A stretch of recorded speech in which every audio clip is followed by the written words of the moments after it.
Salut à toutes et à tous, c'est Vanny, votre guide à travers les méandres des projets, de la culture et de vos carrières artistiques.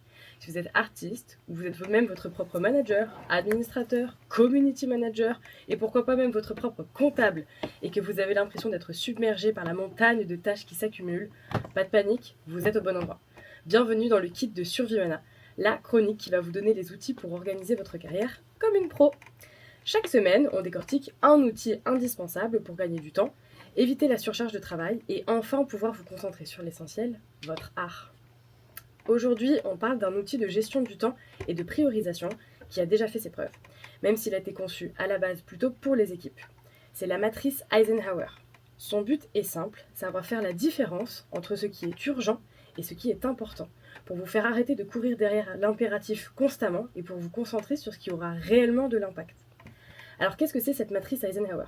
Elle porte le nom d'un ancien président américain qui disait « Ce qui est important est rarement urgent et ce qui est urgent est rarement important ». C'est en fait un tableau divisé en 4 cadrans qui vous force à classer chaque tâche selon 2 critères.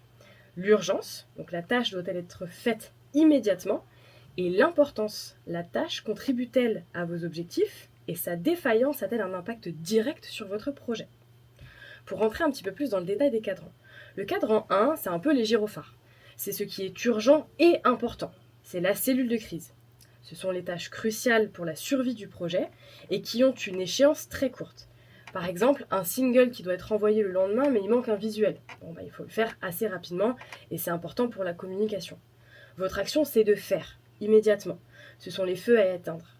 Attention, si vous passez trop de temps ici ou que vous avez trop de tâches dans ce cadran, c'est le burn-out garanti. Le deuxième cadran, c'est celui de la vision. C'est pas urgent, mais c'est important.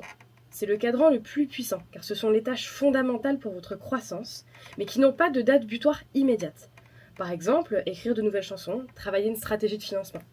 Votre action, c'est donc de planifier, de bloquer des créneaux, surtout si vous êtes seul. Vous devez protéger votre temps et continuer à construire.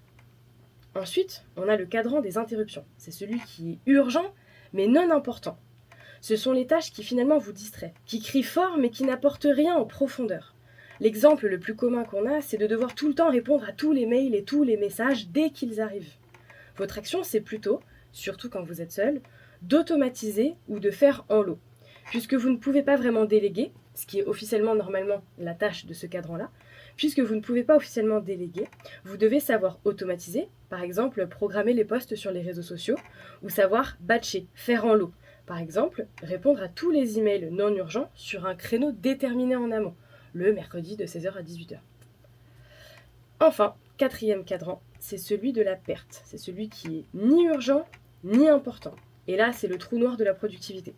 Tout ce qui tombe ici est en fait à supprimer. Ce sont des distractions qui vous font perdre de l'espace mental assez important. Il y a un exemple qui parle en fait à toutes les professions confondues et tous les secteurs confondus. C'est les réunions de 4 heures qui ne servent à rien. Les réunions d'équipe là, du mardi après-midi où toute la boîte est conviée. Merci mais non merci. Ça, c'est l'exemple parfait du non urgent, non important. Donc l'action, c'est éliminer ou, si on ne peut vraiment pas, limiter. Débarrassez-vous-en, votre temps est extrêmement précieux. Le secret, c'est donc de passer le plus de temps possible dans le cadran 2, le non urgent mais important, à planifier. En fait, vos racines se trouvent ici. Ce cadran, c'est aussi celui qui, normalement, permet de limiter celui des gyrophares et d'avoir réellement l'espace pour gérer les imprévus, parce que ça arrive. Prévoir et planifier, c'est anticiper et organiser. Alors Amira, une petite question. Astuce pour nos auditeurs, nos auditrices. Toi, comment est-ce que tu gères ton temps entre justement le perso, la création, l'écriture, la carrière musicale ? C'est une question piège. Non, vraiment pas. Je suis très désorganisée. Je marche au pic, pic d'énergie. Pic d'énergie, ok. Mes sons, je les écris quand je ressens le besoin et je ressens quelque chose qui me dit ok, là t'as quelque chose quoi. Sinon, j'ai pas de planning précis pour l'écriture. Pour les posts, je les fais en amont. J'essaye de faire plusieurs en amont pour être sûre de pas peut être dans la catégorie urgent. Et les faire à la dernière minute. Sinon, ouais, non, moi je marche pas malheureusement au planning. C'est complètement ok, chacun sa méthode. Tous les outils ne sont pas à utiliser. Merci beaucoup. Alors, petit récap du jour, comme d'habitude.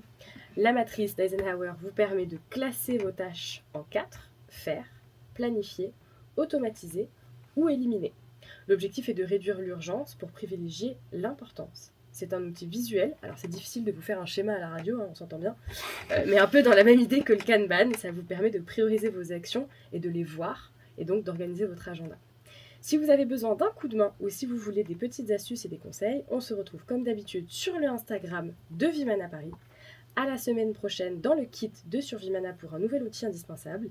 Et n'oubliez pas, des tâches priorisées, c'est de l'espace mental libéré et un emploi du temps maîtrisé. Merci Walid.